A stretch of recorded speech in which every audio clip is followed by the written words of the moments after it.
This episode of the Folding Towels podcast is brought to you by HY.GIENE Australia. Did you know that oil retention in towels isn't just gross but can be a fire hazard? HY.GIENE Australia have worked with the health and wellness industry to develop cleaners and laundry products that are guaranteed to remove oil residues from your towels so that they feel and smell clean, last longer and reduce your risk of laundry fires. Listeners can get 15% off their next order when they visit hygieneaustralia.com.au and use the code 15OFF-FOLDING-TOWELS.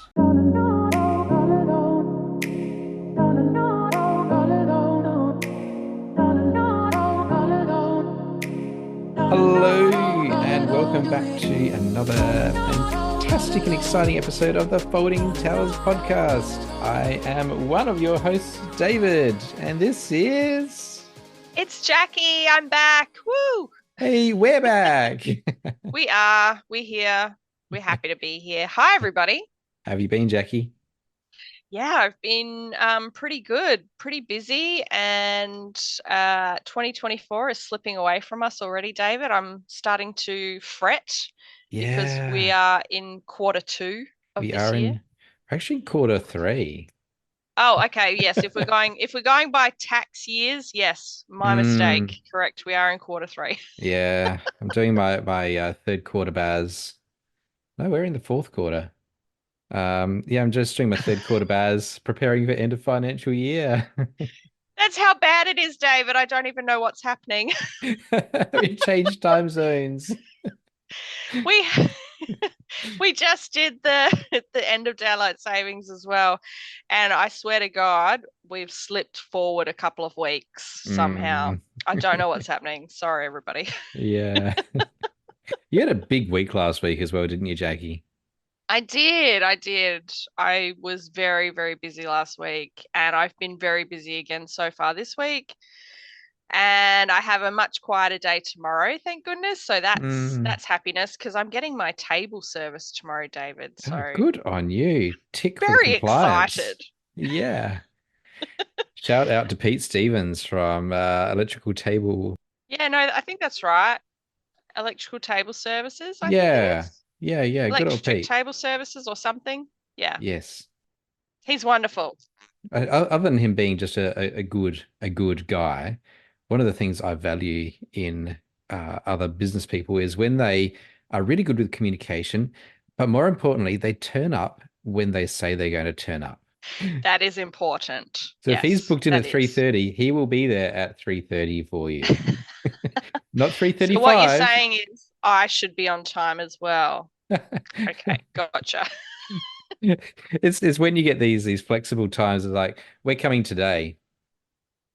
Okay. When? No, just today, maybe. Could be tomorrow. Yeah, that's that is very annoying. Very annoying. Yeah. Well, anyway, let's segue into what we're talking about today, David. What is it? What are we talking about? We are talking about business names. And do I need a business name? And if I do, what should I call myself? I love it. This is one for the overthinkers out there.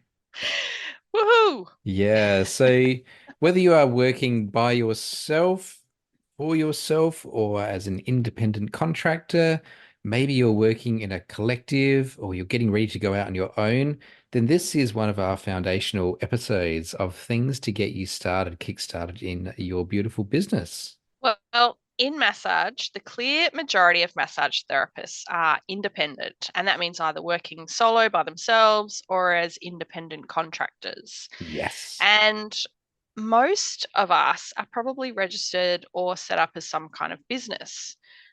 In Australia, if you are a sole trader, you don't actually need to have a formal or creative business name because when you register your Australian business name, you can elect to do so under your own name. Your name is protected, you are protected, and even if there's another person that has your identical first and last name, as long as it is your name, and it is their name, you can register your own name as your business name. That sounds very complicated, but it's not really.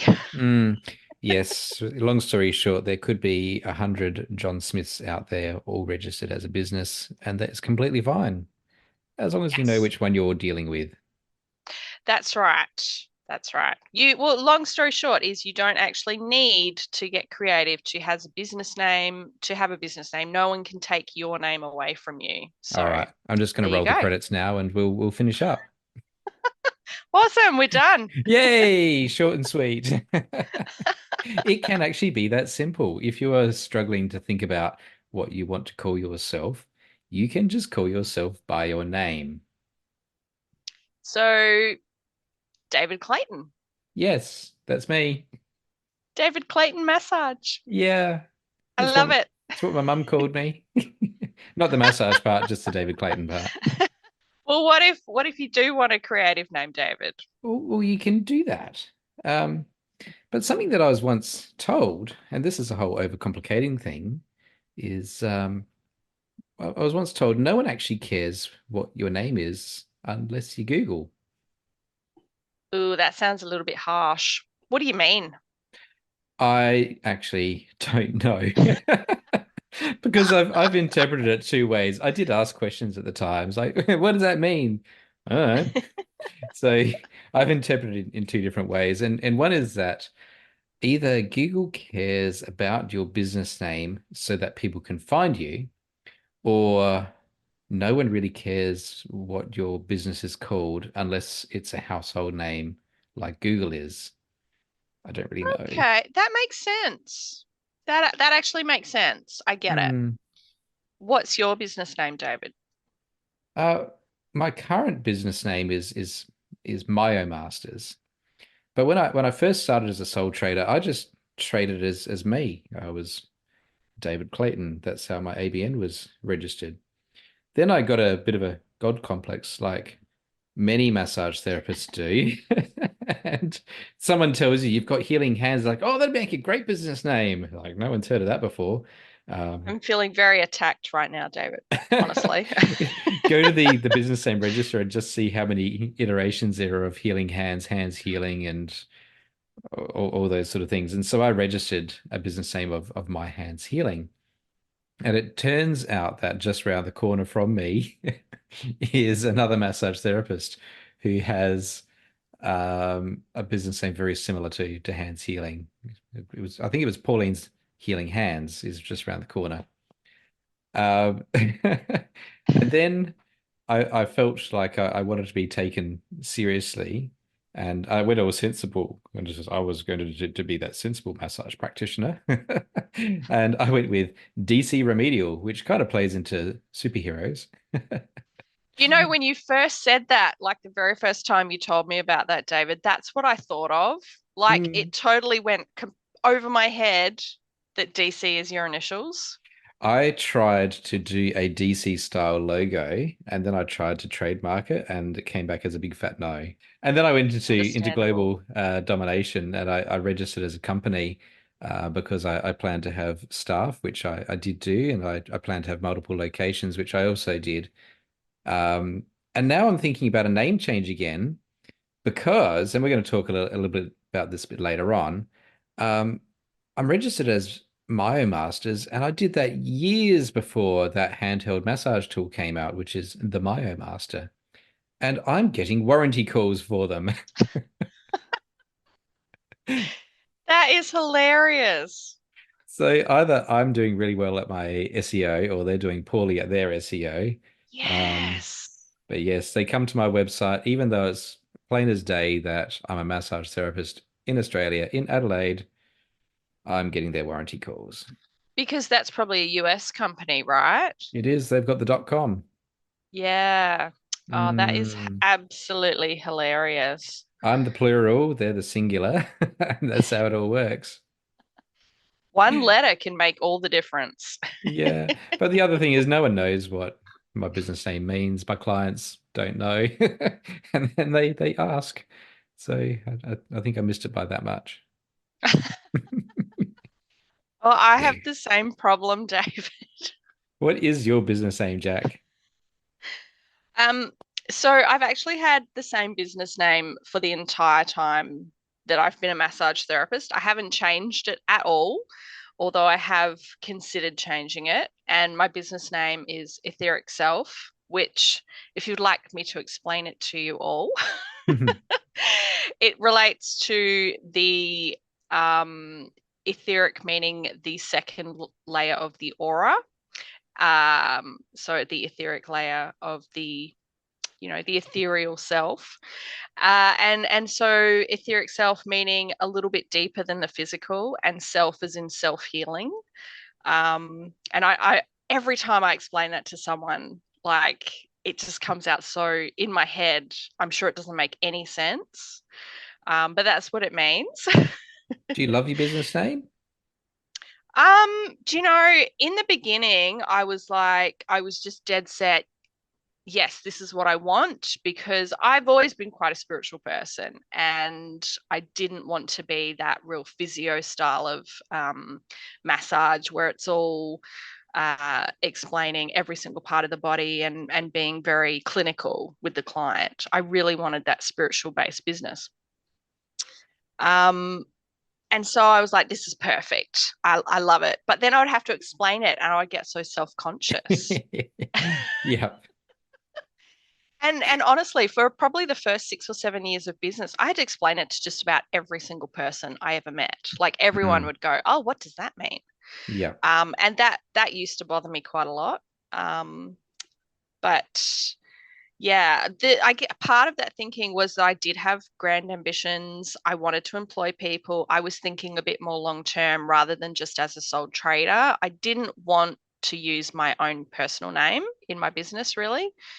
Um, but life throws you curveballs. Plans don't always come out the way that you intend them to.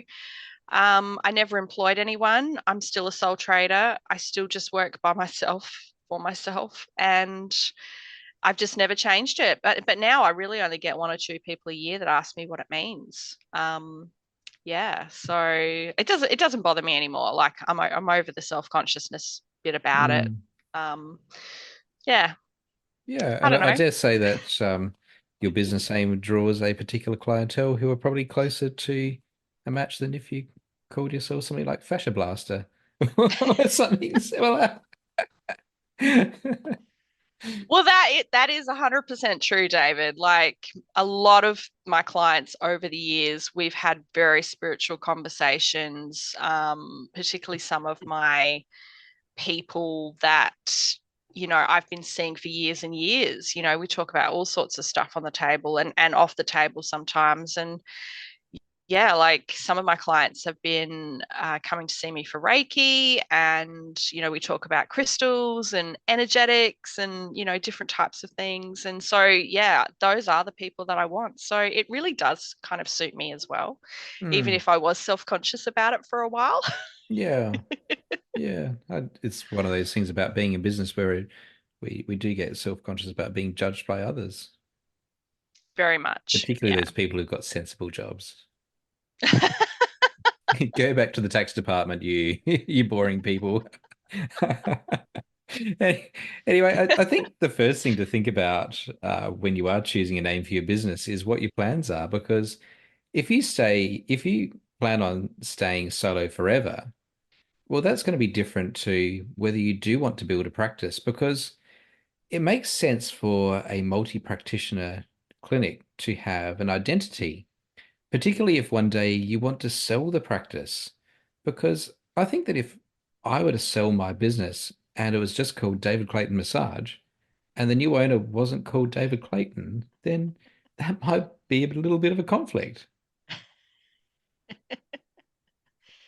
I can't stop giggling. It's just so funny. I can't imagine there being two of you, David. You're just one of a kind.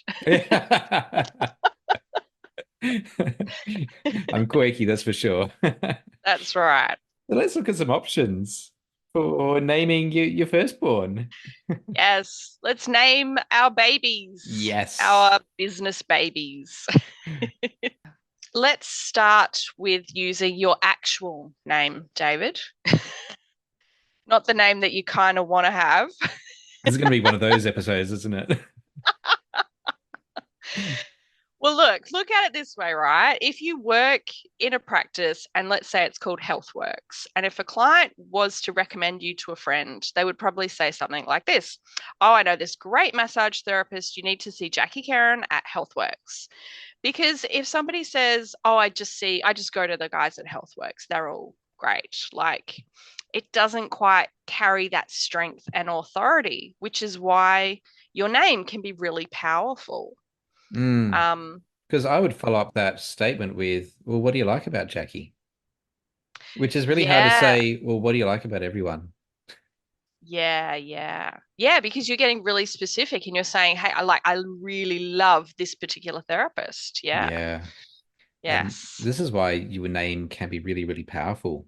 Um, and you could use something really specific in naming your business with your own name. For example, in Queensland, there's a massage therapist who goes by Tracy's Remedial Hot Stone Massage. I And love it. yeah, simple, isn't it? Yes, it tells you Yeah. everything you need to know. Yeah. It's Tracy and she does remedial hot stone massage. In the Perfection. US, Ian Harvey, the massage sloth. If you don't know who Ian Harvey is, you need to know. His massage business is simply Harvey Massage. So simple. And using your own name is simple and unpretentious. We do have some really big brands here in Australia that are based on the person's name. So most everyone in Australia would know of Dick Smith and Harvey Norman Hmm. and Carmen's Muesli. But there's also JB Hi-Fi and Yeah. Bunnings, Yeah. which was Yeah. news to me. Yeah. The Bunning brothers had a sawmill. Yeah. Yeah. Well, Hmm. that's been changed to Hammer Barn now, David. So Yes, Hammer Barn. I'm taking that one off the list. Sure.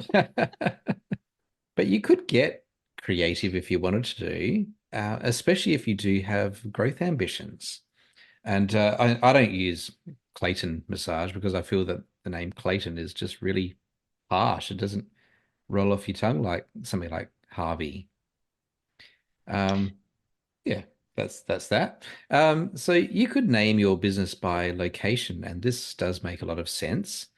Particularly if you think about how people search in Google for services. So I'm in a suburb called Modbury, and if I named my business Modbury Remedial Massage or something similar, anyone who's searching for remedial massage in the suburb of Modbury would find me pretty easily. But someone who's not familiar with the area and searches for, say, the next suburb over in Redwood Park and massage, and who doesn't know where Modbury is, might not find me. So naming by location can be a really good option, particularly if it's a well-known area. And let's say it's a holiday destination like Byron Bay. Can you imagine being the first to business in that area and registering that business name of Byron Bay Massage or something similar? Because anyone else coming into the market has to find something else to call themselves. I do think that location does play a little bit of a role because we are generally location specific, us body workers, Yeah. but SEO as well, like the way that search engines work, that it can be very helpful, Mm. honestly, for a lot of people. Not everyone, but a lot. Where it's a downside though is if you do plan to move, and if I've registered as Modbury Massage and I go to move to another suburb, say Croydon, it makes it a little bit difficult to take the business name with me. Mm, So if you do plan to move, or maybe you're going interstate or what have you, then going for something a bit more generic is probably up your alley. yeah. Unless you love rebranding every so often, which I Yeah. know you do, David. It's because I get bored. Well, the other kind of naming is about what you do or who you serve. And we have another example. One of our beloved colleagues here in Adelaide is Renee Spillane, and she works exclusively with women and has a special interest in prenatal and postnatal massage. Her business name is Mama and Bump. Mm, it's very You know straight specific. away. Yeah. Anyone who's asking the question, can I just work with women and doesn't know how to go about just attracting a female audience, pick your business name. Very Yes. clear. Yeah, and she's done really well with her branding as well. Your business name isn't your brand, your logo isn't your brand. They're all part of that whole branding experience. if you follow Mama and Bump on Facebook and see how Renee carries herself on social media and her website and the consistency of all the things that she is doing, she is totally on brand. There She is is 100% on brand. Yeah, there is she's no amazing at her. question. Yeah, Yeah, yeah. You can tell straight away the clientele that she has and what yeah, she's passionate about and the kinds of things that she does in her business. You can tell yep, immediately. Yeah. yep, yep. So you're not going to go and see Renee and Mama and Bump for a sports rub down. No, no, No. you're not. Hmm. You have an example as well, David. You Yeah, see somebody. yeah. Well, the podiatrist that I see is they simply call themselves the Foot and Leg Center. It's I pretty love it. pretty clear about what they work with. Genuinely, I love it. I do. And one of my cycling buddies, he works with cyclists, and so he's just called himself Velo Massage. Um, and if you're a cyclist, you know exactly what that means. And if you're not a cyclist, then you probably don't care. Yeah. Yeah. Hmm. Well, see, and to me, I didn't know of that business. And to me, that could have just been somebody's name, or it could have been, like a translation from something in another country, another language. It could have been anything. Well, being cycling, it's probably French. Well, it could be, yeah. Yeah. Because you can't have a water bottle. It's got to be a bidon. Oh my goodness. Okay. We're getting into technicalities now. I know absolutely zero about cycling, David, except that it involves bikes moving along the road. That's it. Hmm. So And do you we've know why just cyclists extended my shave their knowledge. legs? Yeah. Yeah, I know about aerodynamics. It's got nothing to do with aerodynamics, as it turns out. It's to make their muscles look bigger. Ah, does that work though? Like I've seen cyclists, they're often pretty skinny. They're often pretty skinny. Yeah. Like their legs are skinny. Yes, you need all the help you can get. I'm going with aerodynamics. So, All so right. next up is picking a creative name, and let's just say you really love Japanese culture, and you want to call yourself something to do with healing by hand, and so you decide that you are going to call yourself Tede Yes. Um, so consider this. When you tell people that your business name is Tede Yes, will they know what it means? Will they care? And will they even be able to say it? Yeah, in Australia that one could be tricky. I mean, we Hmm. do have a wonderful multicultural society here in Australia, but you're getting very specific there, David. Yeah. Yeah. But don't let that be a discouragement because if there's something that you are passionate about, um, you could call yourself something like if you've got a bit of a naturey streak, you could call yourself something like the Red Gum Clinic. Or if you wanted to have a bit more of a fun name, something like Frisbee Massage or something. But if I were a florist, Jackie, do you know what I would call Mm. myself? Oh, tell me, what is it? Back to the fuchsia. Love it. I love it so much. God, you love a pun. I do love puns. It's good. I, That's a I good one. Back to the future. I would brand. I'd actually have to buy a DeLorean, wouldn't I, to do deliveries? Wear a lab coat. You could just rebrand the van and make it DeLorean-esque, get a wrap or something on it. Yep. Yeah.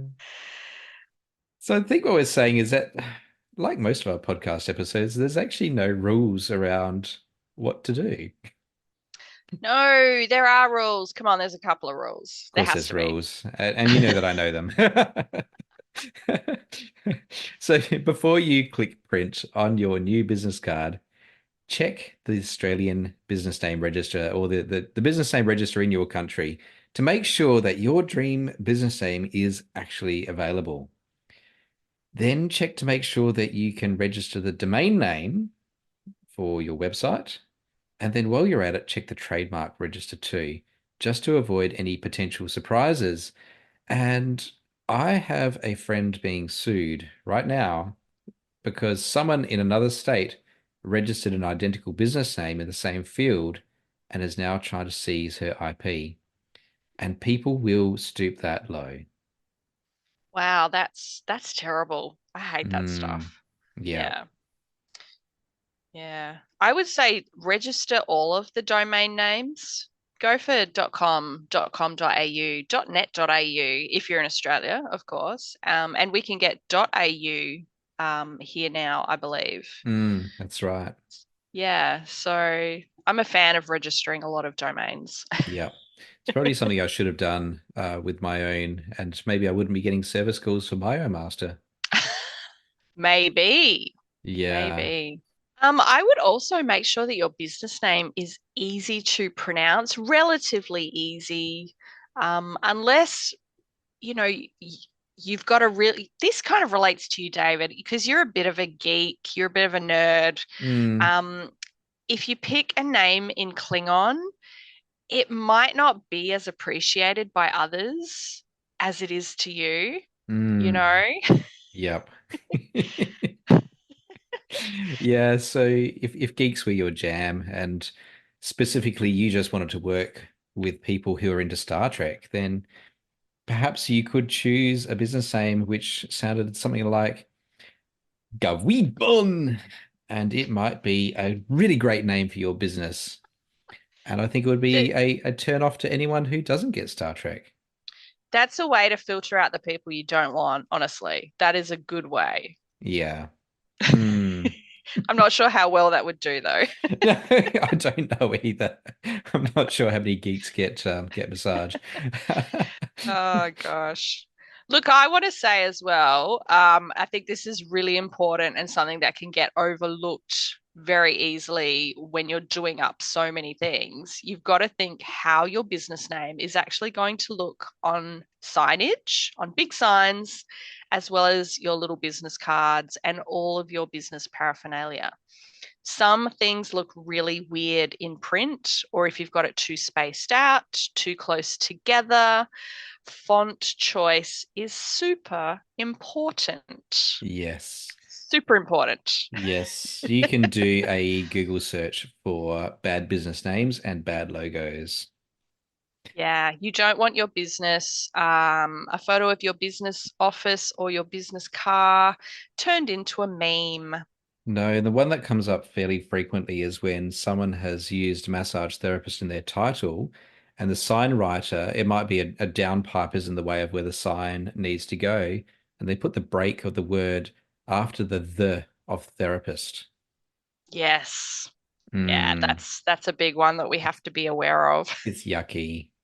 It's terrible. Yeah. Yeah. So think about all of the things, the big things and the little things. Yeah. Stay away from anything that could be interpreted as offensive or suggestive.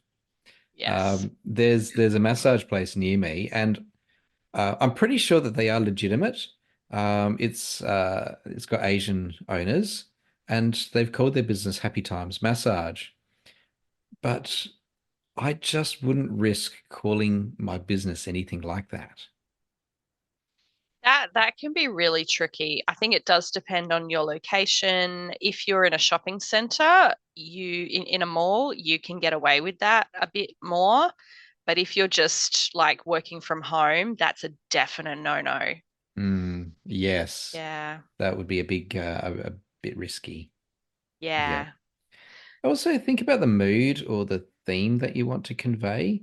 So, do you want to do more relaxing work, or are you at the energetic end or the technical end of the spectrum? Do you want to come across as fun or serious or scientific? Are you on a holiday location or perhaps in the CBD or the suburbs? Because your name will help to set the mood. And let's say you want to call yourself Sea Breeze Massage. That would be a great business name for someone in a coastal location, and it gives quite the relaxing message to it. I'm feeling that one already, David. That's Yeah. good. I Yeah. like it. I want to go on a Mm. holiday. If Thanks. if I had that business name, I'd have to have big stacking sliding doors that opened up to a private beach. Oh, And my soundtrack please would be the waves. pick me. Mm. Yep. Oh dear. Honestly, I think the most important thing to take away from this episode is that you just really need to like and identify with your business name. You need to love it. There are a bunch of naming conventions that we've mentioned, but you really need to love your business name and you at least need to feel a little bit of a connection to it. It has to be you and it has to suit your business. And you know what? If in doubt, just go with your own name to start with. It's the name that your mum and dad gave you, and you can always change it later on. You certainly can. You can. Mm, Easy peasy. yeah. Yeah. Are you overthinking things? Yeah, probably. I'm definitely overthinking things, David. Sorry. Yep. Well, As per usual. let's wrap the episode up, Jackie. Let's do that. Thank you, everybody, for listening. Thank you for tuning in again. We love having you. You know, we're on the gram, we're on Instagram, we're on Facebook. You can find us everywhere. We have a Links in bio. website. Yeah, yeah, definitely links in bio. We're getting better at that. Definitely getting better at it. It would also mean a hell of a lot to us if you could like and subscribe. And if you are listening on Apple Podcasts or Spotify, perhaps leave us a rating and a review. We have loved having you, and we will see you again next week, everyone. Take care. See you next week. Bye, David. Bye bye.